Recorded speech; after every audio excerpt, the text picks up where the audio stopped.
Hello guys, what's up? क्या हाल है? So I hope you all are doing fine. And in this lecture, we are going to cover the IQs of semiconductor. Semiconductor, which is actually a very important topic for NEET. So many questions has been asked from this topic. Okay, काफी important topic है ये. यहाँ से मतलब बहुत सारे question आपको NEET में देखने को मिल जाएंगे. ठीक है, काफी इंपॉर्टेंट टॉपिक है. यहाँ से देखो, यहाँ से मतलब मिनिमम 3 क्वेश्चन तो पक्का पूछा जाएगा. ठीक है, 3 क्वेश्चन तो पक्का मतलब नीट में आएगा ही आएगा.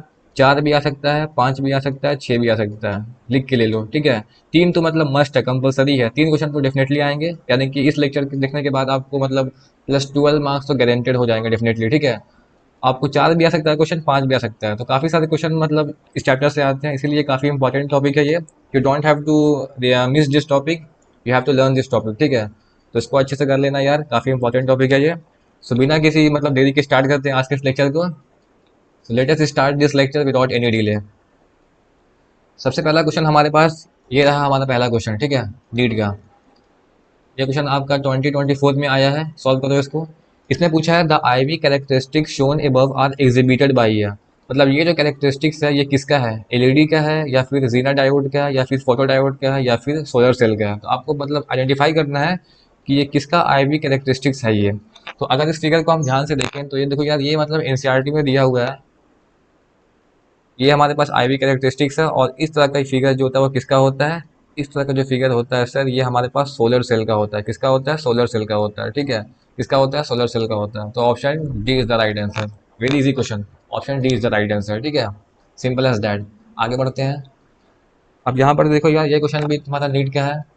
अगेन 2024 का है. देखो यार, इसमें क्या पूछा है? The output Y for the input A and B of the given logic circuit is. हमें क्या बताना है? आउटपुट बताना है. ठीक है भाई, काफ़ी इजी क्वेश्चन होते हैं इस तरह के. देखो सॉल्व कैसे करते हैं इस तरह का क्वेश्चन को. यहाँ पर देखो हमारे पास ए है, तो यहाँ पर ए आया. ठीक है सर, ए आया है ना, ए आया इस तरीके से. देखो यहाँ पे ए इस तरीके से आया, और ये यहाँ पर देखो, ये जो तुम्हें जो दिख रहा है ना, ये इन्वर्टर की तरह काम करता है. तो यहाँ से ये ए बार हो जाएगा. क्या हो जाएगा? ए बार हो जाएगा. ठीक है सर, यही ए बार तुम्हारा इस तरीके से यहाँ पर आ जाएगा. यहाँ पर देखो ए बार आ गया. ठीक है सर, यहाँ पर देखो बी है, तो यही बी तुम्हारा यहाँ तक आएगा. यहाँ पर अगेन एक इन्वर्टर है, तो ये क्या हो जाएगा? बी बार हो जाएगा. ठीक है सर, यही बी बार तुम्हारा यहाँ चल के, यहाँ से चल के यहाँ तक आ जाएगा. सही है सर. ठीक है, तो यहाँ ए बार, ये बी बार. अब यहाँ पर देखो, ये तुम्हारा क्या है? ये तुम्हारा एंड गेट है ना. ये तुम्हारा क्या है? तुम्हारा एंड गेट है. दो इनपुट है, ए बार बी बार. तो एंड गेट में क्या होता है सर? एंड गेट में क्या होता है सर? दोनों इनपुट का क्या होता है? प्रोडक्ट होता है ना, ए बार डॉट बी बार, ए बार डॉट बी बार. लेकिन अगर तुम ध्यान से देखोगे तो ये तो एंड गेट है, लेकिन यहाँ पर एक छोटा सा होल भी है, एक इन्वर्टर भी लगा हुआ है. इसीलिए हमें यहाँ पर एक कंप्लीमेंट भी लगाना पड़ेगा. हमें यहाँ पर एक कंप्लीमेंट भी लगाना पड़ेगा. ठीक है सर, लगा दिया. अब इसको सॉल्व कर लो यार, डी मॉर्गन्स लॉ से. डी मॉर्गन्स लॉ क्या कहता है?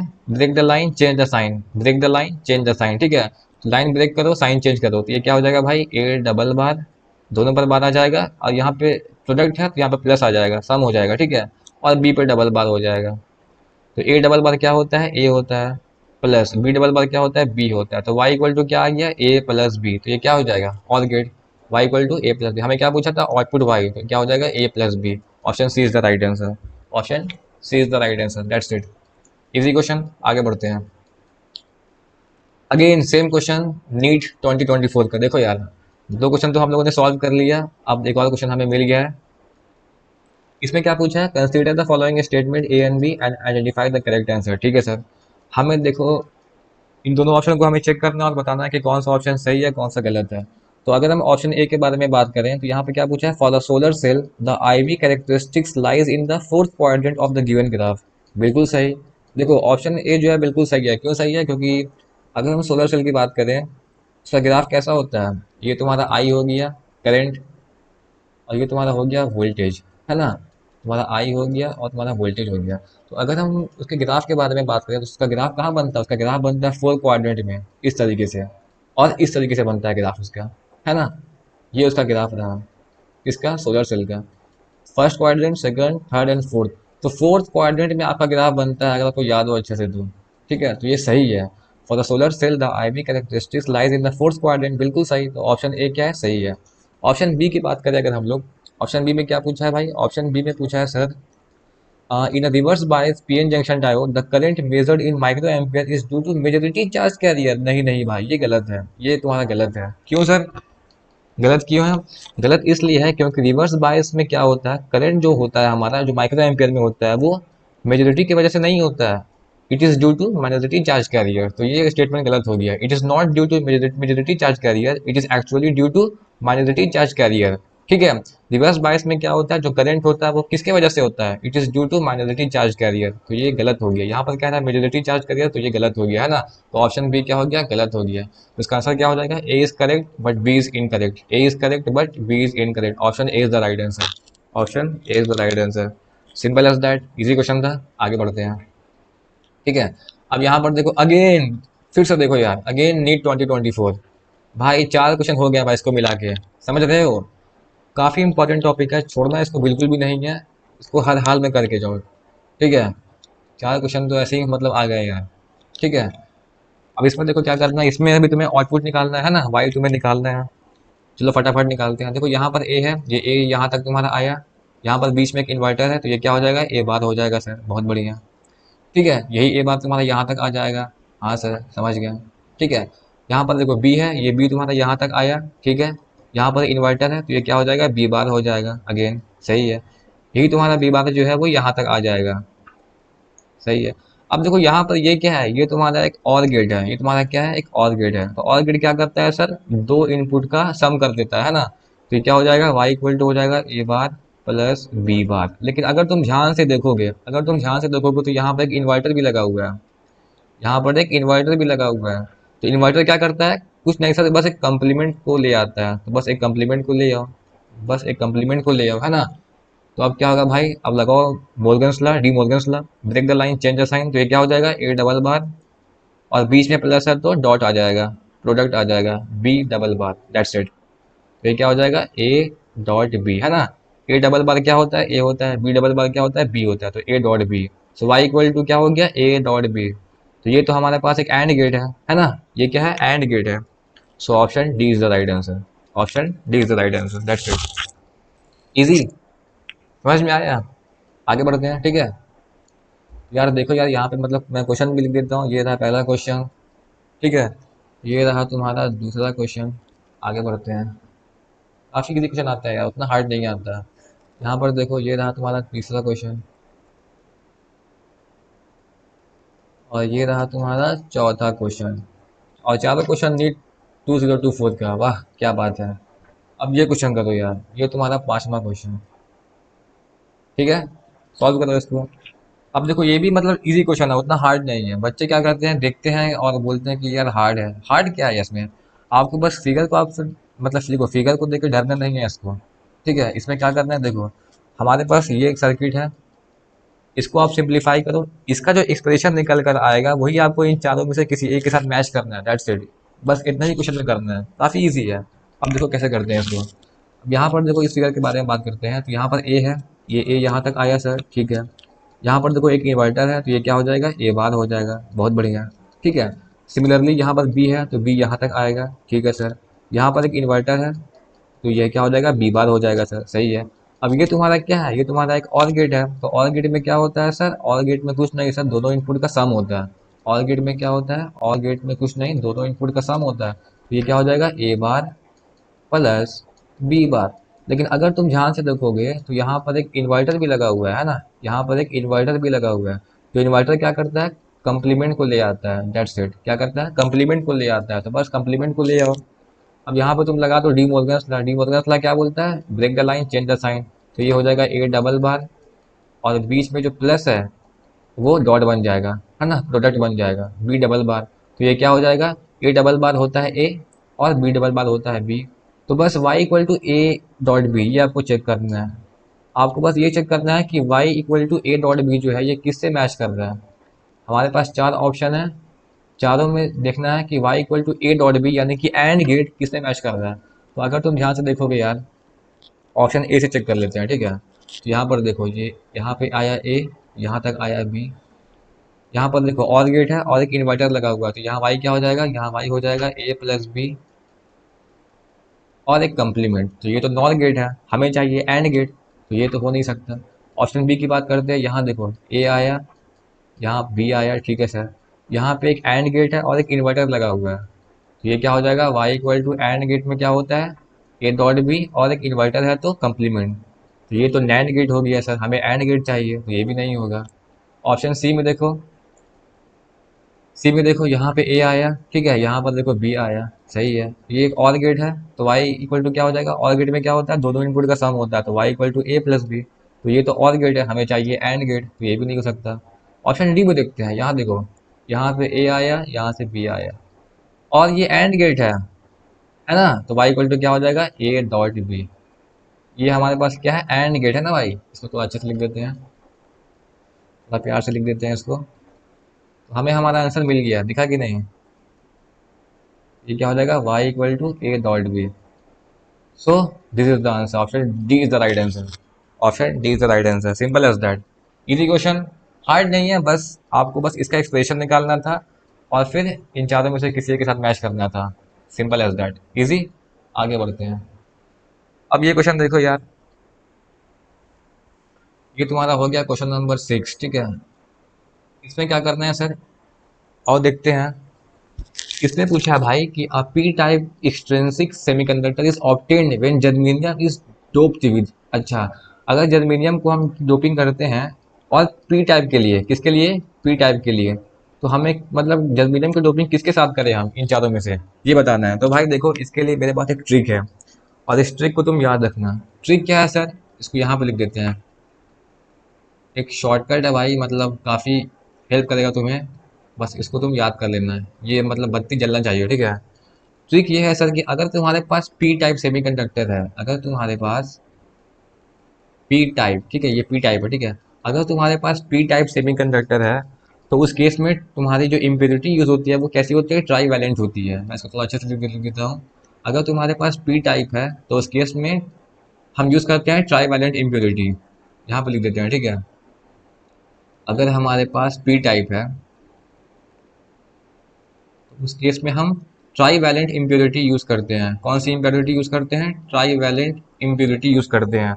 और भाई ट्राई वैलेंट इम्प्योरिटी क्या होती है, ट्राई वैलेंट इम्प्योरिटी क्या होती है सर, अल्मुनियम हो गया, है ना, अल्मुनियम हो गया, गैलियम हो गया, बोरोन हो गया, ठीक है, और इंडियम हो गया, आई एन, इंडियम हो गया, ठीक है। तो for P type we use trivalent impurity, जैसे कि अल्मुनियम, गैलियम, बोरोन और इंडियम। और अगर हम बात करें एन टाइप की, अगर सवाल में तुम्हें दे दे N type, for N type, है ना, अगर एन टाइप की हम बात करें, तो एन टाइप के लिए हम लोग यूज़ करते हैं पेंटावेलेंट इम्प्योरिटी, इसको याद कर लेना, ठीक है। For N type you we use pentavalent, pentavalent, है ना, वी यूज़ पेंटावेलेंट इम्प्योरिटी। और पेंटावेलेंट इम्प्योरिटी क्या होता है भाई, तो फॉस्फोरस हो गया, एंटीमनी हो गया, है ना, फॉस्फोरस हो गया, एंटीमनी हो गया, आर्सेनिक हो गया, और बिस्मथ हो गया, दैट्स इट। तो इसको याद करना है आपको, सिंपल एज दैट। फॉस्फोरस हो गया, एंटीमनी हो गया, आर्सेनिक हो गया, और बिस्मथ हो गया। यहाँ पर देखो सवाल में क्या है, सवाल में पूछा है कि पी टाइप एक्सट्रिंसिक सेमीकंडक्टर, तो बात हो रही है किसकी, पी टाइप की बात हो रही है, ठीक है। तो पी टाइप में हम लोग कौन सा यूज़ करते हैं impurity, trivalent, aluminium, gallium, boron और इंडियम। इन चारों में से देख लो कोई ऑप्शन में है, अल्मोनियम, गैलियम, बोरोन, हाँ बोरोन है सर, तो option D is the right answer, that's it. Option D is the right answer. समझ में आया कि नहीं। अगर क्वेश्चन में बोल दे पी टाइप, तो आपको बस जान मतलब समझ में आना चाहिए कि हाँ भाई पी टाइप है, मतलब ट्राई वैलेंट इम्प्योरिटी, यानी कि अल्मोनियम, गैलियम, बोरोन, इंडियम। अगर एन टाइप दे देगा, तो पेंटावैलेंट इम्प्योरिटी, यानी कि phosphorus, antimony, arsenic, bismuth, that's it, simple as that, ठीक है। तो इसको याद कर लेना यार, इजी। आगे बढ़ते हैं, ठीक है। ये हो गया तुम्हारा क्वेश्चन नंबर 7, इसको करो यार, ये भी इजी क्वेश्चन है, मतलब स्कोरिंग चैप्टर है भाई, ठीक है, इसको तुमको छोड़ के नहीं जाना है, काफी स्कोरिंग चैप्टर है, सवाल इजी आता है, हार्ड नहीं आता है। 3 सवाल पक्का रहेगा, मान लो एक एक मुश्किल दे भी देता है, तो 2 तो इजी रहेगा ना भाई, और 3 मतलब मिनिमम मैं बता रहा हूँ, 4 भी आता है, 5 भी आता है। Very scoring topic, you must have to do this topic, ठीक है। अब ये भी क्वेश्चन देखो यार, नीट का है। इसमें क्या पूछा है, 2 स्टेटमेंट है, आपको बताना है कि कौन सही है कौन गलत है।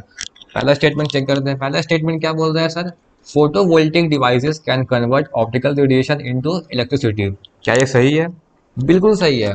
भाई फोटोवोल्टिक डिवाइस क्या होता है, ज़रा बताओ मुझे। फोटोवोल्टिक डिवाइस जो होता है वो क्या होता है, ऐसे डिवाइस होते हैं जो लाइट एनर्जी को इलेक्ट्रिक करंट में कन्वर्ट करते हैं। है ना।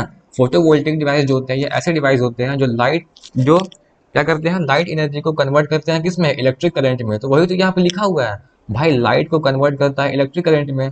तो ऑप्टिकल रेडिएशन मतलब क्या हो गया, लाइट एनर्जी तो हुआ, और यहाँ पे इलेक्ट्रिक करंट भी है सर, तो बिल्कुल सही सर। स्टेटमेंट ए क्या है, स्टेटमेंट ए सही है। अब स्टेटमेंट टू देखते हैं। स्टेटमेंट टू में क्या बोला है, Zener diode is designed to operate under reverse bias in breakdown region, ये भी सही है ना। भाई ब्रेकडाउन रीजन में क्या होता है, रिवर्स बायस में होता है ना। ये तो हम लोग शुरू से पढ़ते आ रहे हैं कि भाई जीना डायोड जो होता है उसको हम लोग रिवर्स बायस में ऑपरेट करते हैं इन ब्रेकडाउन रीजन, तो ये भी सही है। तो both statement 1 and 2 are correct. So option A is the right answer, है ना। No no, both both statement 1 and 2 are correct, है ना। तो both statement 1 and 2 are correct, option D is the right answer, option D is the right answer. Easy, समझ में आया, easy question. आगे बढ़ते हैं। अब इसमें देखो यार, ये क्वेश्चन देखो यार, अगेन नीट का क्वेश्चन है ये तुम्हारा हो गया क्वेश्चन नंबर 8। इसको सॉल्व करो एक बार, ठीक है। यहाँ पर देखो पूछा है, a full wave rectifier circuit consist of two PN junction diode, a centre tap transformer, capacitor at a load resistance, ठीक है सर।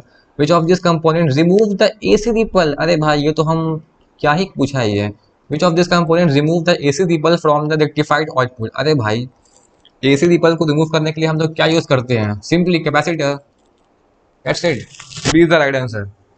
ये तो हम लोग शुरू से पढ़ते आ रहे हैं कि भाई अगर हमें रिड्यूस करना होता है, हमें रिमूव करना होता है एसी रिपल को रेक्टिफाइड आउटपुट में से, तो हम लोग क्या यूज करते हैं, सिंपली कैपेसिटर का इस्तेमाल करते हैं, है ना भाई। कैपेसिटर का यूज करके हम लोग क्या करते हैं, एसी रिपल को रिमूव करते हैं, that's it, option B is the right answer. Very easy question. आगे बढ़ते हैं। अब देखो यार, ये भी क्वेश्चन नीट का है यार। अब देखो मैं तुम्हें एक चीज दिखाता हूँ, जादू। यहाँ पर देखो, क्वेश्चन नंबर 4 तक तो ठीक था, 5 में देखो ये क्वेश्चन किसका है, नीट 2023, एक क्वेश्चन। आगे देखो question number 6, NEET again 2 question. आगे देखो क्वेश्चन नंबर 7, ये भी क्वेश्चन देखो नीट का है, 2023, 3 क्वेश्चन अगेन। क्वेश्चन नंबर 8 देखो, 4 क्वेश्चन अगेन। ये भी क्वेश्चन तुम्हारा देखो नीट 2023 का है। तो 5 क्वेश्चन आए थे भाई 2023 में। भाई अब मैं तुम्हें क्या बताऊं, अब तुम खुद देखो यार, ये भी क्वेश्चन देख लो यार, अगला क्वेश्चन भी। भाई मैं क्या बोलूँ, अब 6 क्वेश्चन आ रहा है भाई एक चैप्टर से, 24 मार्क्स। अब तुम बताओ यार, तुम करोगे कि नहीं करोगे, तुम डेफिनेटली करके जाओगे, है ना। तुम छोड़ के तो जाओगे नहीं भाई इसको, इसका मैंने तुम्हें सबूत भी दे दिया, एविडेंस भी दे दिया। अरे भाई ये भी क्वेश्चन, ये हो क्या रहा है यार, 7-7 क्वेश्चन एक चैप्टर से, इन कि क्या हो रहा है अगेन। भाई मतलब बहुत ज़्यादा इसका वेटेज है, समझ सकते हो तुम, ठीक है। इसको तुम्हें हर हाल में करना है भाई, तुम इसको छोड़ कर नहीं जा सकते, मैं तो यही बोलूंगा, you must have to learn this topic, okay. अब सवाल करते हैं यार, ये रहा क्वेश्चन। इसमें क्या करना है सर, इसमें पूछा है for the following logic circuit that truth table is, हमें बताना है ट्रूथ टेबल, ठीक है। इसको सॉल्व करते हैं यार, कुछ नहीं करना, आपको बस एक्सप्रेशन निकालना है और फिर मैच करना है ट्रूथ टेबल से। तो यहाँ पर देखो, यहाँ पर ए है, यहाँ पर इन्वर्टर है, तो ये ए बार हो गया, ये ए बार तुम्हारा यहाँ पे आ गया, है ना, ए बार, सिंपल एज दैट। यहाँ पर देखो, यहाँ पे बी है, ये तुम्हारा बी बार जो है यहाँ पे आ गया, ठीक है। ये बी बार तुम्हारा यहाँ चल के यहाँ पे आ गया, सही है सर। ये तुम्हारा एंड गेट है और एक इन्वर्टर लगा हुआ है। तो भाई पहले हम लोग काम करते हैं एंड गेट का। एंड गेट क्या करता है सर, दो इनपुट का प्रोडक्ट करता है ना। हमारे पास दो इनपुट है ना, एक ए बार है, एक बी बार है, दोनों का क्या करेगा, प्रोडक्ट करेगा। और यहाँ पे इन्वर्टर भी लगा हुआ है, तो ये क्या करेगा, इसका कंप्लीमेंट कर देगा भाई, सिंपल एज दैट। तो कंप्लीमेंट कर देगा, तो भाई लगाओ De Morgan's law, break the line change the sign, तो ये हो जाएगा ए डबल बार, यहाँ पर प्रोडक्ट है तो ये क्या हो जाएगा, प्लस हो जाएगा, और बी डबल बार, तो वाई क्या हो जाएगा भाई, A plus B.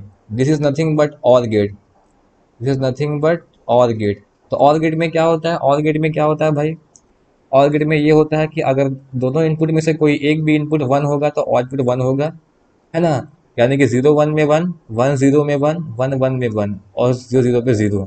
Option A is the right answer, option A is the right answer, simple as that, easy question, है ना। This is OR gate. आगे बढ़ते हैं, ठीक है। अब ये क्वेश्चन देखो यार, ये तुम्हारा हो गया क्वेश्चन नंबर 10, अगेन नीट 2023 सिम। भाई सोचो यार, कितने सारे सवाल आ रहे हैं इसमें। देखो यार, the incorrect statement about the property of Zener diode, आपको बताना है कि कौन सा स्टेटमेंट जो है जीना डायोड के लिए गलत है ना? ये बताना है आपको। तो भाई जीना डायोड के बारे में तुम पहले बताओ कि तुम क्या जानते हो। तो सर हम ये जानते हैं कि जीना डायोड जो होता है वो हेवली डोप होता है। बिल्कुल सही है ना? ये तो तुम सब जानते होगे, बच्चा बच्चा जानता है ये कि जीना डायोड जो होता है वो हेवली डोप होता है। तो अगर ये हेवली डोप होता है तो बताओ मुझे कि इसका डिप्लेशन रीजन कैसा होना चाहिए। अगर हेवली डोप है तो इसका डिप्लेशन रीजन कैसा होगा भाई? थिन होगा ना? अगर कंसंट्रेशन हाई होगा भाई तो डिप्लेशन रीजन क्या होता है? थिन होता है, नैरो होता है। That's it. और यही चीज इस क्वेश्चन में गलत दे रखा है। देखो इसमें क्या कह रहा है, इसमें कह रहा है depletion region form is very wide. नहीं भाई, वाइड नहीं होता है।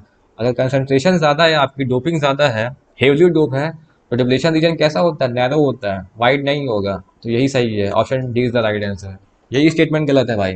डिप्लेशन रीजन जो होगा वाइड नहीं होगा, it is narrow, it should be narrow. Narrow होता ही है क्योंकि डोपिंग हमने हाई कर रखा है ना? हेवली डोप है, कंसंट्रेशन हाई है, डिप्लेशन रीजन कैसा होगा? नैरो होगा, थिन होगा, पतला होगा, वाइड नहीं होगा। बाकी सारे ऑप्शन देख लेते हैं। It is design to operate under reverse bias, बिल्कुल सही, ये तो सही सही है। हमें बताना था इनकरेक्ट, तो D is the right answer.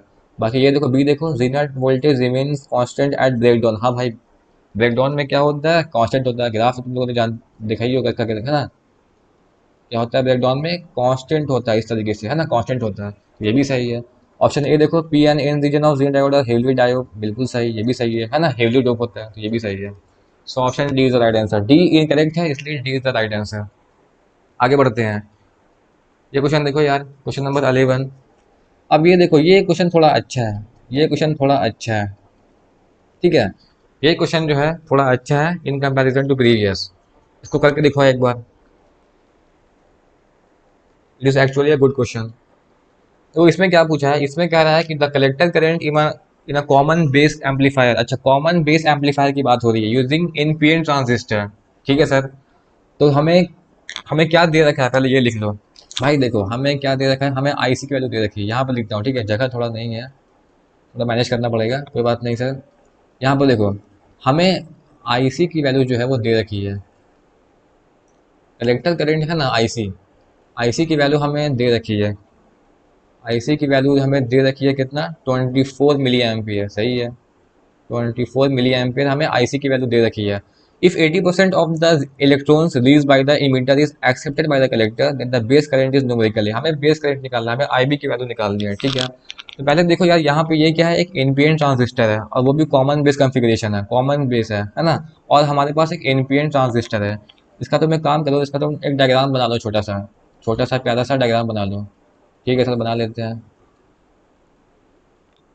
ये देखो यार, ये रहा तुम्हारा एन, ये रहा तुम्हारा पी, और ये रहा तुम्हारा एन। ठीक है? अब देखो यार, समझना, मेरी बात को ध्यान से सुनना, ठीक है? तो भाई, ये क्या है? कॉमन बेस है ना, तो बेस को कॉमन कर दो। ये रहा तुम्हारा बेस करंट, इमीटर करंट बाहर निकलते हुए, और ये रहा तुम्हारा कलेक्टर करंट। सही है भाई? डायग्राम सही बनना चाहिए, डायग्राम सही बनना चाहिए, ठीक है? कॉमन बेस था तो बेस को कॉमन किया। ये रहा तुम्हारा base current, emitter current and collector current. तो अगर तुम इस डायग्राम से देखोगे, अगर तुम इस डायग्राम से देखोगे, तो तुम क्या देख रहे हो? हम ये देख रहे हैं कि I E is equal to होता है sir I B plus I C. बिल्कुल सही, आई इज इक्वल टू क्या होता है? I B plus I C. Equation number 1, है ना? आई इक्वल टू क्या होगा? I B plus I C. I B plus I C equal to क्या होगा? आई ही होगा, है कि नहीं? अब देखो यार, तुम्हें क्वेश्चन में आईसी दे रखा है, तुम्हें क्वेश्चन में कलेक्टर करंट की जो वैल्यू है वो दे रखी है, और तुम्हें पूछा है बेस करंट, तुम्हें यानी कि तुम्हें आई बी पूछा है। तो अगर तुम आई ई निकाल लोगे, अगर तुम इमीटर करंट निकाल लोगे, तो तुम बेस करंट निकाल सकते हो, है ना? तुम्हें क्या निकालना पड़ेगा? तुम्हें पहले इमीटर करंट पे जाना होगा। अब देखो यहाँ पे क्वेश्चन में, यहाँ पर पूछा है if 80% of the electron release by the emitter. तो ये 80% क्या है सर? ये कुछ नहीं, ये हमें अल्फा की वैल्यू बता रहा है। 80% इलेक्ट्रॉन जो है वो इमीटर जो होता है वो इमिट कर रहा है, मतलब ये कहीं ना कहीं हमें अल्फा की वैल्यू बता रही है ना? ये कहीं ना कहीं हमें अल्फा की वैल्यू बता रही है। 80% मतलब कितना? अल्फा की वैल्यू कितनी हो गई? 0.8। भाई मेरे, कॉमन बेस है ना, तो कॉमन बेस में क्या होता है? अल्फा होता है। 80% का मतलब कुछ नहीं, ये अल्फा को डिनोट कर रहा है। 80% ऑफ इलेक्ट्रॉन अगर इमिट हो रहे हैं, तो ये अल्फा की वैल्यू को रिप्रेजेंट कर रहा है। और अल्फा की वैल्यू कितनी हो जाएगी? अगर 80% है मतलब अल्फा की वैल्यू कितनी? 0.8। अल्फ़ा की वैल्यू कितनी 0.8। तो सर अल्फ़ा की वैल्यू जो है ये हमें पता चल चुकी है 0.8। और सर अल्फ़ा जो होता है ना, अल्फ़ा मैंने पढ़ा है कि अल्फ़ा इक्वल टू क्या होता है, अल्फ़ा इक्वल टू होता है आई सी अपॉन आई ई। ये भी मैंने पढ़ा है सर, बिल्कुल सही पढ़ा है तुमने। अल्फ़ा इक्वल टू क्या होता है, आई सी अपॉन आई ई। तो भाई अल्फ़ा कितना है 0.8, है ना। अब आई सी की वैल्यू कितनी है भाई 24 मिली एम्पियर, बिल्कुल सही, डिवाइडेड बाई आई ई, है ना। तो यहाँ से तो अगर तुम आई ई की वैल्यू निकालोगे तो कितना आ जाएगा बताओ। तो अल्फा आई की वैल्यू कितनी आ जाएगी सर, निकालते हैं थोड़ा। ये देखो, थोड़ा सिंप्लीफाई करो यार, 0.8 यहाँ से ऊपर जाएगा ये, तो ये तुम्हारा आ गया 30 मिली एम्पियर, है ना। कितना आ गया 30 मिली एम्पियर। तो यहाँ पर तुम देख सकते हो तुम्हारी आई ई की वैल्यू कितनी आ गई, ये आई ई है, ठीक है। तो तुम्हारी जो आई ई की वैल्यू है ये कितनी आ गई, 30 मिली एम्पियर आ गई। कितनी आ गई 30 मिली एम्पियर। तो बस खेल खत्म हो गया। हमें आई ई पता है, आई सी क्वेश्चन में दिया हुआ है, आई भी निकाल लो। फ्रॉम वन, देखो यहाँ लिख रहा हूँ मैं, यहाँ लिख रहा हूँ, ठीक है। जगह थोड़ा नहीं है, कहाँ लिखूँ, हाँ यहाँ पर लिखता हूँ, ठीक है। देखो, तो फ्रॉम वन, फ्रॉम वन, जगह का थोड़ा कमी है। From one I E is equal to क्या है भाई, आई बी प्लस आई सी, है ना। I equal to I B plus I C. तो हमें आई बी निकालना है, तो आई बी क्या हो जाएगा, आई बी हमारे पास हो जाएगा आई ई माइनस आई सी, आई ई माइनस आई सी।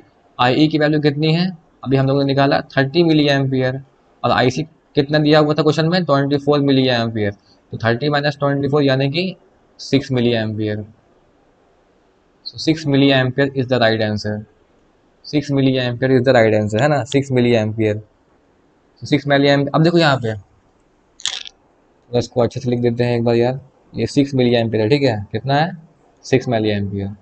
अब तुम देखो यार क्वेश्चन में यहाँ पे 6 मिली एम्पियर जो है दो जगह दिया हुआ है, एक बी में भी है 6 मिली एम्पियर और एक डी में भी है 6 मिली एम्पियर। तो एक में देखो तो ए तो होगा नहीं, सी भी नहीं होगा, बी और डी में से कोई एक आंसर है। तो बी में बोल रहा है 6 milli ampere and leaving the base, ठीक है। और डी में बोल रहा है 6 milli ampere and entering the base. तो देखो डायग्राम में देखते हैं, तो बेस करंट जो है वो कितना है 6 milli ampere and it is entering the base, है ना। ये क्या कर रहा है, इंटर कर रहा है ना भाई, बेस करंट क्या कर रहा है यहाँ पे, इंटर कर रहा है कि नहीं। तो इसका आंसर क्या हो जाएगा 6 milli ampere and entering the base. Option D is the right answer, option D is the right answer. Leaving the base नहीं होगा, अगर भाई मेरा लिविंग द बेस होगा तो क्या उस केस में I equal to I C plus I B satisfy होगा, नहीं होगा, है ना। Base current should be entering the base, तभी तो I equal to I B plus I C satisfy होगा। So option D is the right answer, option D is the right answer. तो ये क्वेश्चन काफी अच्छा था यार, ठीक है। इसको तुम करना, खुद से भी एक बार करना। इसका आंसर क्या है 6 मिली एम्पियर। तो a good question in comparison to the previous, ठीक है। 6 milli ampere is the right answer, 6 milli ampere is the right answer. आगे बढ़ते हैं। Now this question, solve this question. ये भी क्वेश्चन तो मतलब नीट का है यार, इसको सॉल्व करो एक बार। क्वेश्चन नंबर 12, इसमें क्या पूछा है, in the given circuit A B and C the potential drop across the two PN junctions are equal in. हमें बताना है कि पोटेंशियल ड्रॉप जो है वो किस के अक्रॉस इक्वल होगा। भाई इसमें एक कॉन्सेप्ट क्या है, कॉन्सेप्ट ये है कि पोटेंशियल ड्रॉप इक्वल तभी होगा जब या तो दोनों पीएन जंक्शन फॉरवर्ड बायस होंगे या फिर दोनों पीएन जंक्शन रिवर्स बायस होंगे। सिर्फ उसी केस में हमारे पास पोटेंशियल ड्रॉप जो है वो इक्वल आएगा। ये समझ में आया कि नहीं, पहले ये बताओ। पोटेंशियल ड्रॉप इक्वल कब आएगा, या तो दोनों के अक्रॉस, या तो दोनों जो है, दोनों डायोड या फिर दोनों पीएन जंक्शन जो है, या तो दोनों पीएन जंक्शन फॉरवर्ड बायस में होने चाहिए या फिर दोनों पीएन जंक्शन रिवर्स बायस में होना चाहिए। अगर दोनों पीएन जंक्शन फॉरवर्ड बायस में है या फिर दोनों पीएन जंक्शन रिवर्स बायस में है, तो सिर्फ उसी केस में हमारे पास पोटेंशियल ड्रॉप जो है उन दोनों के अक्रॉस इक्वल आएगा। तो हमें बस ये चेक करना है कि किसके अक्रॉस, किन दोनों के अक्रॉस पोटेंशियल ड्रॉप सेम है, मतलब किसके अक्रॉस, मतलब हमें ये चेक करना है इनडायरेक्टली कि या तो दोनों फॉरवर्ड बायस होना चाहिए या फिर दोनों रिवर्स बायस होना चाहिए। सिंपल एज दैट, ठीक है। चेक कर लेते हैं भाई। तो देखो अगर हम फिगर ए में देखें तो यहाँ पर देखो ये पॉजिटिव टर्मिनल है और ये नेगेटिव टर्मिनल है। तो पॉजिटिव टर्मिनल जो है इसकी बात करें अगर हम लोग, तो यहाँ पर देखो ये जो पॉजिटिव टर्मिनल है ये तुम्हारा पी से कनेक्टेड है ना। और नेगेटिव टर्मिनल जो है ये तुम्हारा एन से कनेक्टेड है। तो ये हो जाएगा तुम्हारा फॉरवर्ड बायस। क्या हो जाएगा तुम्हारा, फॉरवर्ड बायस। सही है सर, समझ पा रहे हो। ये तुम्हारा क्या हो जाएगा, ये तुम्हारा हो जाएगा फॉरवर्ड बायस। ठीक है सर। अब इसकी बात करते हैं, हम लोग इसकी बात करते हैं। इसमें देखो, यहाँ पर देखो, ये है तुम्हारा नेगेटिव साइन। तो नेगेटिव साइन जो है वो तुम्हारा एन से कनेक्टेड है, बिल्कुल सही। और जो पॉजिटिव साइन है वो तुम्हारा किससे कनेक्टेड है, पी से कनेक्टेड है। तो ये भी तुम्हारा हो गया फॉरवर्ड बायस। बस, दैट्स इट। तो ये दोनों पीएन जंक्शन जो ये फॉरवर्ड बायस है, और यही कंडीशन होता है पोटेंशियल इक्वल होने का। हमें पूछा था the potential drop across the PN junction are equal in. तो इक्वल के लिए क्या होता है, या तो दोनों पीएन जंक्शन फॉरवर्ड बायस होने चाहिए या फिर दोनों पीएन जंक्शन रिवर्स बायस होने चाहिए। तो ये दोनों पीएन जंक्शन जो है, ये और ये दोनों फॉरवर्ड बायस है। इसका मतलब इनके अक्रॉस पोटेंशियल ड्रॉप क्या होगा, इक्वल होगा। तो ऑप्शन ए होगा, ऑप्शन ए होगा, option A is the right answer. Option ए मतलब होगा। ठीक है। अब बी और सी भी चेक करते हैं सिमिलरली। अब बी और सी को चेक कर लेते हैं भाई। इजी क्वेश्चन है, ठीक है। इसमें देखो अब यहाँ पर ये प्लस है सर, और ये माइनस है। तो यहाँ पर देखो ये पॉजिटिव पी से कनेक्टेड है, और ये नेगेटिव तुम्हारा एन से कनेक्टेड है। तो ये हो गया तुम्हारा फॉरवर्ड बायस, बिल्कुल सही सर, है ना। इसको देखो, इसकी बात करते हैं। यहाँ पर देखो, यहाँ पर तुम्हारा जो नेगेटिव है ये तुम्हारा कनेक्टेड है किससे, पी से कनेक्टेड है। और जो पॉजिटिव है ये तुम्हारा कनेक्टेड है किससे, एन से कनेक्टेड है। मतलब ये तुम्हारा हो गया रिवर्स बायस। ये तुम्हारा क्या हो गया, रिवर्स बायस। अब मुझे बताओ, एक फॉरवर्ड बायस है, एक रिवर्स बायस है, तो क्या इनके अक्रॉस पोटेंशियल ड्रॉप सेम होगा, बिल्कुल नहीं, सेम नहीं हो सकता होगा, है ना। तो ये आंसर नहीं है, तो बी सही नहीं है, बी गलत है। अब सी चेक कर लेते हैं सर। तो देखो यार, इस बार देखो ये पॉजिटिव है और ये नेगेटिव है। तो देखो ये जो प्लस है ये तुम्हारा पी से कनेक्टेड है, और ये माइनस तुम्हारा इन से कनेक्टेड है। मतलब ये जो डायोड है ये तुम्हारा क्या है, फॉरवर्ड बायस हो गया, बिल्कुल सही, है ना। यहाँ पर देखो, इसकी बात करते हैं। यहाँ पर तुम्हारा नेगेटिव जो है वो एन से कनेक्टेड है, और जो तुम्हारा पॉजिटिव है वो तुम्हारा पी से कनेक्टेड है। मतलब ये भी तुम्हारा फॉरवर्ड बायस हो गया, है ना। तो दोनों पी इंजेक्शन कैसे हो गया, फॉरवर्ड बायस। तो अगर दोनों फॉरवर्ड बायस है तो इनके अक्रॉस पोटेंशियल इक्वल होगा। तो ये भी इसका आंसर होगा। हमें पूछा था कि किसके अक्रॉस इक्वल होगा, तो ए और सी के अक्रॉस इक्वल होगा। ए और सी, ए और C, both circuit A and C. Option D is the right answer. Option D is the right answer. तो कॉन्सेप्ट यही है कि पोटेंशियल ड्रॉप इक्वल किसके अक्रॉस होगा, या तो दोनों पीएन जंक्शन फॉरवर्ड बायस होने चाहिए या फिर दोनों पीएन जंक्शन रिवर्स बायस होने चाहिए। That's it. इजी क्वेश्चन, आगे बढ़ते हैं। ये रहा तुम्हारा क्वेश्चन नंबर 13। इसको सॉल्व करो यार। अब देखो, ये सब क्वेश्चन जो ट्रिकी होते हैं, इजी है, कुछ हार्ड नहीं है। इसमें जो क्या पूछा है, इसमें पूछा है in half wave rectification if the input frequency is 60 hertz then the output frequency would be कितना। ठीक है। मतलब अगर हाफ वेव है, तो अगर इनपुट फ्रीक्वेंसी 60 हर्ट्ज है तो आउटपुट कितना होगा। अब देखो यार, ये काफ़ी अच्छा क्वेश्चन है। अच्छा क्वेश्चन इसलिए है कि ये आगे भी आ सकता है। ठीक है। एक बार पूछा है हाफ वेव, तो अगली बार फुल वेव के लिए पूछ सकता है। तो देखो कॉन्सेप्ट क्या है, कॉन्सेप्ट क्या है भाई, बत्ती जलाओ। कॉन्सेप्ट ये है कि अगर तुम्हें पूछे हाफ वेव, अगर हाफ वेव, अगर बात करें हाफ वेव, हाफ वेव में क्या होता है भाई, कि इनपुट फ्रीक्वेंसी जो होता है वो तुम्हारा आउटपुट के इक्वल होता है। Input frequency is equal to output frequency. यानी तुम्हारी जितनी इनपुट फ्रीक्वेंसी होगी उतनी ही तुम्हारी क्या होगी, आउटपुट फ्रीक्वेंसी होगी। ये तुम्हारा किस केस में होता है, हाफ वेव के केस में होता है, इन केस ऑफ हाफ वेव। लेकिन अगर हम बात करें फुल वेव में, अगर तुमसे पूछ लेता फुल वेव, ये तुम्हारा क्वेश्चन आ सकता है। ठीक है। अगर फुल वेव पूछ लेगा तो उस केस में क्या होता है, इनपुट फ्रीक्वेंसी जो होती है सर वो क्या होती है, वो डबल हो जाती है। ठीक है। या फिर तुम इसको ऐसे लिख सकते हो कि output frequency is 2 times input frequency, है ना। इन केस ऑफ फुल वेव हमारे पास क्या होता है, आउटपुट फ्रीक्वेंसी, आउटपुट फ्रीक्वेंसी जो होता है वो क्या होता है, 2 टाइम्स होता है इनपुट फ्रीक्वेंसी के, ट्वाइस होता है। ठीक है, इसको याद रखना। काफ़ी इंपॉर्टेंट क्वेश्चन भाई, फ्यूचर में आ सकता है। ठीक है। यहाँ पर देखो, ये क्वेश्चन नीट का है, 2022 2022 का क्वेश्चन है ये। इसमें क्या पूछा है, हाफ वेव दिया है और इनपुट फ्रीक्वेंसी कितना है, 60 हर्ट्स है। तो अगर इनपुट फ्रीक्वेंसी 60 हर्ट्स है और हाफ वेव की बात हो रही है, तो आउटपुट फ्रीक्वेंसी कितना होगा, 60 hertz. Option C is the right answer. क्योंकि हाफ वेव में क्या होता है, input frequency is equal to होता है आउटपुट फ्रीक्वेंसी, याद रखना।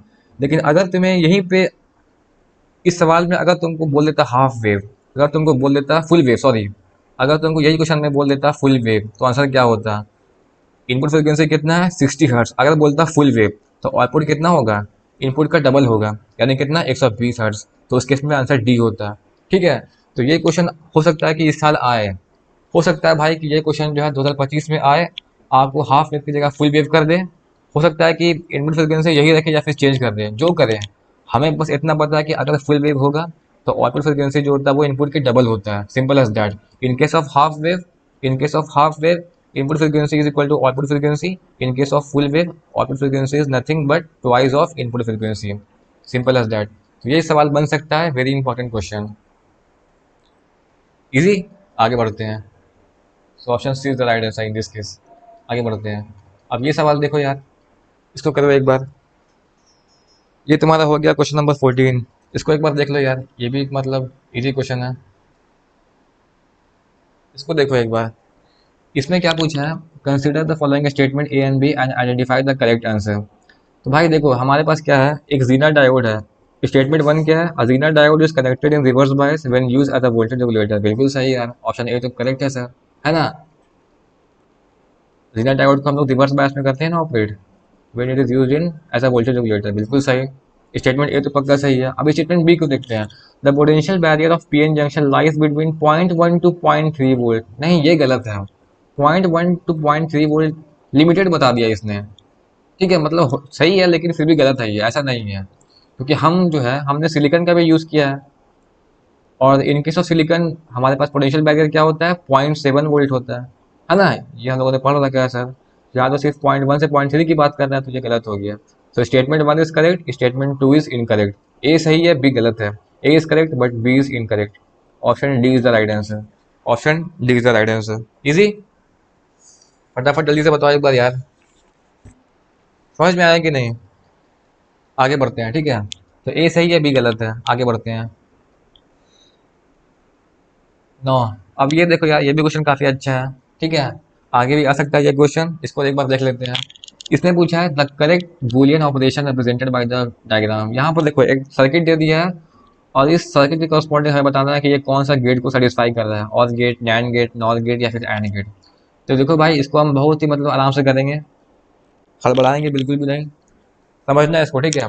देखो इसमें क्या है, आपको बस एक सर्किट दे दिया है, ठीक है. आपको कुछ नहीं करना है. हमारे पास जो चार इनपुट होता है ना, चार केस होता है, एक 0 0 0 1 1 0 1 1. बस आपको बस इस डायग्राम में उसी को लगाना है और चेक करना है कि किस गेट को सेटिस्फाई कर रहा है ये, ठीक है. तो सबसे पहले हम लेते हैं 0 0, केस वन. क्या लेते हैं, 0 0. समझना, हम अभी केस वन की बात कर रहे हैं. तो हमने इनपुट क्या लिया है, 0 0, मतलब ए 0 बी 0. समझ पा रहे हो ना, 0 0. तो देखते हैं कि 0 0 में क्या आता है आउटपुट. तो अगर हम 0 0 लेते हैं, मतलब ए भी ओपन है और बी भी ओपन है ना. 0 0 है ना, मतलब देखो 0 मतलब होता है ओपन और 1 मतलब होता है क्लोज. ये तो इजी है, सबको पता है, ठीक है. तो अगर हम 0 0 ले रहे हैं, मतलब ए भी ओपन है और बी भी ओपन है. ए भी ओपन, बी भी ओपन. तो जो करंट फ्लो होगा, यहाँ पर देखो ये +6 वोल्ट है ना, तो करंट फ्लो करेगा भाई. तो करंट, अगर ये ए भी ओपन है बी भी ओपन है, तो करंट इस रास्ते से तो फ्लो नहीं करेगा. करंट ऐसे तो फ्लो नहीं करेगा ना भाई. अगर ये ओपन है तो करंट ऐसे फ्लो नहीं करेगा. करंट कैसे फ्लो करेगा, तो करंट इस डायरेक्शन से फ्लो करेगा, ऐसे इस डायरेक्शन से फ्लो करेगा, है ना.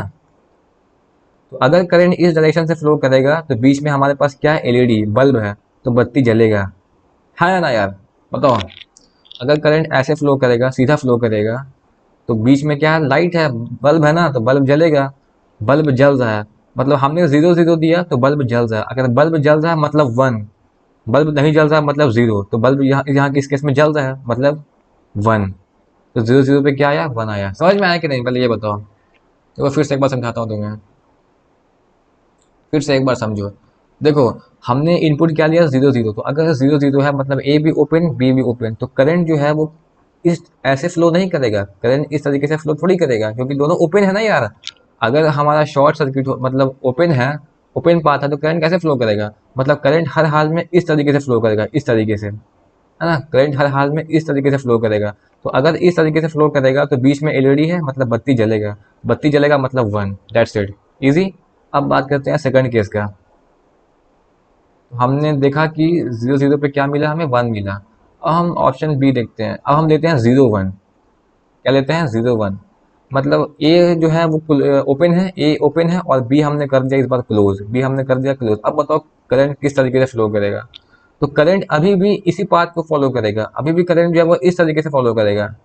क्यों सर, ऐसा क्यों नहीं फ्लो करेगा, क्योंकि भाई देखो ना, ये तो ओपन है ना, यहाँ पर ए तो ओपन है, तो करंट ऐसे फ्लो नहीं करेगा. ओपन है ना ये, अभी भी करंट की मजबूरी है, करंट ऐसे ही फ्लो करेगा, मजबूरी है उसकी, क्योंकि ये ओपन है. तो करंट ऐसे ही फ्लो करेगा एकदम सीधा. तो अगर करंट इसी तरीके से फ्लो करेगा, तो बीच में एलईडी है, तो एलईडी क्या होगा, जलेगा। एलईडी क्या होगा, जलेगा। तो इन केस ऑफ 01, 01 पे क्या होगा, 1, बत्ती जलेगा मतलब 1। सही है सर, इजी। अब देखते हैं सी केस, तीसरा केस लेते हैं आप। 10 है ना, 4 केस होता है ना भाई, आप तीसरा केस लेंगे 10, इसका मतलब इस बार ए जो है वो क्लोज है और बी हमारे पास ओपन है, बी हमारे पास ओपन है। अब बताओ करंट कैसे फ्लो करेगा। तो अभी भी मेरा भाई करंट जो है ना वो एकदम सीधा ही फ्लो करेगा, करंट अभी भी मेरा ऐसा ही फ्लो करेगा। क्यों भाई, क्योंकि अभी भी देखो ना यार बी ओपन है। मान लो करंट ऐसे फ्लो करता, मान लो तो ऐसे आया आया आया आया आया आया आया आया, लेकिन बी तो ओपन है ना यार, फिर करंट कहाँ जाएगा तुम बताओ। तो करंट ये वाला पाथ को फॉलो नहीं करेगा, करंट इस पाथ को फॉलो नहीं करेगा। अभी भी करंट तुम्हारा इसी पाथ को फॉलो करेगा। किस पाथ को, एकदम सीधे। अभी भी तुम्हारा करंट जो है वो इसी पाथ को फॉलो करेगा, अभी भी करंट तुम्हारा एकदम सीधा जाएगा। तो बीच में एलईडी है, करंट एलईडी से पास करेगा मतलब एलईडी जलेगा, बत्ती जलेगा। तो अगेन 1, 10 पर भी 1, सिंपल एज दैट, इजी। अब बात करते हैं चौथे केस के बारे में। चौथा केस हमारा क्या है, 1 1। चौथा केस हमारा क्या है भाई, 1 1 है ना। चौथा केस हमारा क्या है, 1 1। यानी इस बार ए भी क्लोज है और बी भी क्लोज है, ए भी क्लोज है, बी भी क्लोज है। अब बताओ इस बार करंट कैसे फ्लो करेगा। तो भाई इस बार करंट तुम्हारा सीधा फ्लो नहीं करेगा, इस बार तुम्हारा करंट इस तरीके से फ्लो करेगा, है ना, इस तरीके से फ्लो करेगा, ऐसे ऐसे जाके ग्राउंड में आ जाएगा। क्यों सर, सीधा फ्लो क्यों नहीं करेगा। अरे भाई करंट भी इंसान की तरह होता है, उसको वो भी चाहता है कि हमको भी एक प्लेन रोड मिले, ठीक है। करंट भी चाहता है कि मुझे कोई बैरियर ना मिले, कोई रुकावट ना मिले। एलईडी रजिस्टर ये सब क्या है, उसके लिए रुकावट है, वो नहीं चाहता इनसे फ्लो करना, उसको बस एक अच्छा पाथ चाहिए। तो अभी देखो ए भी क्लोज है, बी भी क्लोज है, तो ये पाथ एकदम शॉर्ट सर्किट हो गया। And current loves to flow in short circuit path, ठीक है। करंट चाहता है कि हमको भाई शॉर्ट सर्किट पाथ मिले, तो करंट जो है वो इस तरीके से फ्लो करेगा। समझा, समझ में आ रहा है। करंट इस बात को मतलब फॉलो नहीं करेगा, इस बात में रजिस्टर है ना भाई, रुकावट है, तो यहाँ से फ्लो नहीं करेगा। पहले 3 केस में उसकी मजबूरी थी क्योंकि कोई ना कोई ओपन था, है ना। लेकिन चौथा केस में क्या हुआ, डी केस में क्या हुआ कि दोनों क्लोज हो गया, दोनों क्लोज हो गया मतलब अब बन गया शॉर्ट सर्किट पाथ। तो करंट ऐसे आएगा और ऐसे इस पाथ को फॉलो कर लेगा और चल जाएगा ग्राउंड के अंदर, that's it, simple as that. तो इस केस में देखो करंट ऐसे आया ऐसे आया ऐसे आया ऐसे आया ऐसे आया, ऐसे चला गया, ठीक है। तो एलईडी से तो पास नहीं हुआ मतलब बत्ती नहीं जला, तो बत्ती नहीं जला मतलब क्या, जीरो। तो 1 1 पे क्या हो गया, जीरो हो गया। समझ में आया, वेरी इंटरेस्टिंग क्वेश्चन, अच्छा क्वेश्चन है ये, ठीक है। 1 1 में क्या आ गया भाई, 1 1 में हमारे पास जीरो आ गया। अब बताओ ये किस गेट को सेटिस्फाई कर रहा है। तो हमने पढ़ा है AND gate sir, AND gate में क्या होता है सर कि 1 1 पे 1 होता है, बाकी सब में जीरो होता है। 1 1 में 1 होता है, बाकी सब में क्या होता है, जीरो होता है। लेकिन यहाँ तो एंड का उल्टा है सर, बिल्कुल सही, एंड का उल्टा है। तो एंड का उल्टा क्या होता है, NAND. So option B is the right answer, option B is the right answer, है ना। ये तो नैंड गेट है ना भाई, एंड गेट का उल्टा है। एंड गेट में क्या होता है, 1 1 पे 1 होता है, बाकी सब पे जीरो। यहाँ उल्टा है, 1 1 पे जीरो है, बाकी सब पे 1 है। तो ये एंड का उल्टा है मतलब NAND gate. So option B is the right answer. तो ये था हमारा क्वेश्चन नंबर 15। इजी, समझ में आया। चलो यार, so that's it for today's guys, okay. अब हमारे पास यहाँ पे 2 क्वेश्चन और है आई थिंक, है ना, क्वेश्चन नंबर 16 एंड 17। तो ये आप एक बार खुद से ट्राई करना यार, ठीक है। क्वेश्चन नंबर 16 और ये रहा question number 17। That's it for today's guys. ये क्वेश्चन मैं आपके लिए छोड़कर जा रहा हूँ, क्वेश्चन नंबर 16 एंड 17, हाँ दैट्स इट, ठीक है। तो क्वेश्चन नंबर 16 एंड 17 ये आपके लिए है, इसको सॉल्व करना, हड़बड़ाना बिल्कुल भी नहीं। अच्छा क्वेश्चन है, इंटरेस्टिंग क्वेश्चन है, इसको खुद से सॉल्व करना। और अगर नहीं समझ में आया, अगर नहीं समझ में आया तो कमेंट कर देना, ठीक है। अगर क्वेश्चन सॉल्व हो जाएगा तो प्लीज़ इसका आंसर कमेंट में ड्रॉप कर देना। अगर नहीं समझ में आया तो कोई दिक्कत नहीं है भाई, मुझे कमेंट कर देना, मैं इन दोनों का सोल्यूशन बाद में ले आऊँगा पक्का, ठीक है। लेकिन फिलहाल तुम ईमानदारी से इसको सॉल्व करना। अगर आंसर निकल रहा है अच्छी बात है, कमेंट ज़रूर करना। ना निकले तो भी कमेंट करना कि सर हमको समझ में नहीं आया, प्लीज़ बता दीजिए, मैं बता दूंगा, ठीक है, दैट्स इट। तो ये 2 क्वेश्चन आपके लिए हैं, आई होप आप सॉल्व करेंगे इसे, ठीक है। सो आज के लिए इतना ही यार, I hope you all are doing good, ठीक है। तो wish you all the best for NEET 2025। और भी लेक्चर मैं आपके लिए लेकर आने वाला हूँ। तो अगर आपको लेक्चर अच्छा लगा तो प्लीज़ लाइक करो यार, शेयर करो, सब्सक्राइब करो। That's it for today's guys, thank you all of you, thank you, okay, have a nice day.